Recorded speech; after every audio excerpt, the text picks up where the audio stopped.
να κάνω βίντεο πάνω από 20 μέρες, δεν ξέρω αν το πήρατε χαμπάρι.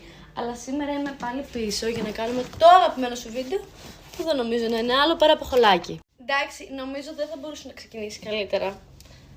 Σας το έχω πει ότι μαύρο είναι το χρώμα μου. Το έχω και σε κοντό αυτό, τώρα το έχω και σε μακρύ. Πεθαίνω. Να σου πω κάτι, τον τελευταίο καιρό έχω φάει μια λαμπή με αυτό το χρώμα και νομίζω ότι μου αρέσει πάρα πολύ το καφέ γενικότερα. Αλλά δεν ξέρω αν μου πάει, αλλά εμένα μου αρέσει και θα συνεχίσει να μου αρέσει. Το μόνο που με χαλάσει το σετάκι είναι που είναι τόσο ψηλόμεσο. Θα ήθελα να ήταν εδώ. Αλλά και πάλι μου αρέσει πολύ για γυμναστήριο, είναι ό,τι πρέπει. Αυτό που είπα πριν για το γυμναστήριο ισχύει και για αυτή εδώ πέρα την ελόσωμη φόρμα. Αν θυμηθώ ποτέ, λέμε τώρα, να πάω γυμναστήριο, θα είναι σίγουρα στην τουλάπα μου μία από τις επιλογές μου. Αλλά να πω και κάτι άκυρο που μου ήρθε έτσι τώρα. Πόσο χάλια μήνας είναι ο Σεπτέμβριος. Τελεία. Και δεν εννοώ χάλια μήνας από θέμα καιρού, αλλά γενικότερα ότι μπαίνεις στα βαδιά, μπαίνεις υποχρεώσεις, βγαίνεις από το καλοκαίρι, πας στο χειμώνα, κάνεις μια στροφή 360 μοιρών και γενικότερα γυρνάει όλο αυτό. Το επόμενο σετάκι μας είναι αυτό και έχει από πάνω και ζακετάκι. Το οποίο είναι τη λεπτομέρεια. Πεθαίνω εγώ με αυτά, να ξέρετε.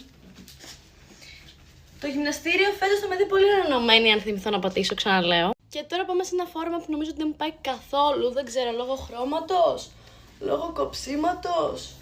Δεν μπορώ να καταλάβω, αλλά no, not my type.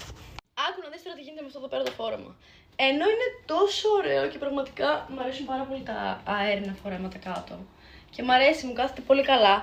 Είμαι τόσο απλός άνθρωπος που αυτό μου φαίνεται όλο ότι μου χτυπάει στο μάτι. Το bling bling, όλο αυτό. Αλλά πιστεύω ότι κάπου θα μου χρησιμεύσει. Κάπου θα το βάλω και αυτό. Δώσε μου φόρμες και τέτοια και πάρε μου την ψυχή. Πόσο με φωτίζει το άσπρο χρώμα, θα πεθάνω. Τι φόρμα είναι αυτή, ρε? Εγώ μπορώ να πεθάνω τώρα. Πολύ μου αρέσει. Ήθελα να κρατήσω το καλύτερο για το τέλος, γι' αυτό ήρθα να σου δείξω αυτή εδώ την τσάντα.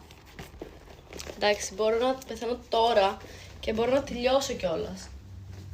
Ειδικά τώρα σχολές και τέτοια, αυτές τις τσάντες είναι... Τις ψάχνεις, ρε παιδί μου, και δεν τις βρίσκεις. Αυτό είναι το χολάκι, τα φιλιά μου.